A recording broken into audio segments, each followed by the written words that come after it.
snowblower helped reunite an Ironman Coeur d'Alene competitor with his stolen bike just days before the big race. KXLY4's Anusha Roy joins us live. Anusha, when did that theft happen and how did it all play out?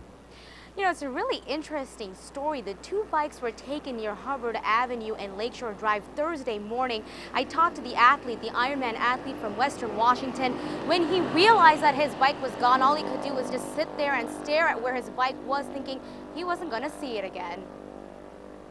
Wesley Van Hooser came all the way from Lake Stevens, Washington for Ironman, only to have his bike stolen days before the race. They walked all around through the area and through the residential area near there, and they let a lot of homeowners know what their bikes look like. A devastating loss, according to other Ironman athletes. Well, for a triathlete, your most valuable possession is your bike. The victim's work led to a lucky break. One couple spotted a maroon car, no license plate, with the bikes in the back at Northwest Boulevard and Government Way.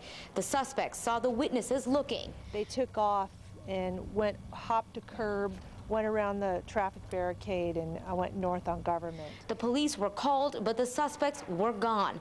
But another theft would help lead police to 31-year-old Justin Luce and 18-year-old Lucas Porto. That same day, a snowblower was reported stolen from this Coeur d'Alene Best Western.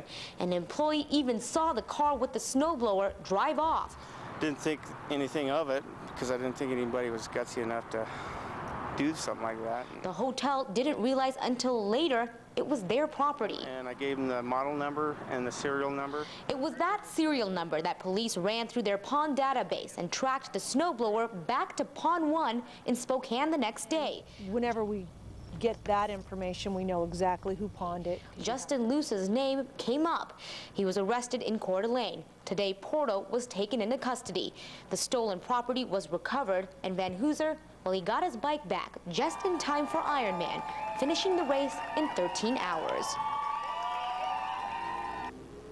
Now, police say Luce also had a Spokane warrant for theft of a motor vehicle. The Coeur d'Alene police here think that the two suspects could be related to other burglaries and grand thefts. Live in Coeur d'Alene, Anusha Roy, KXLY4 HD News.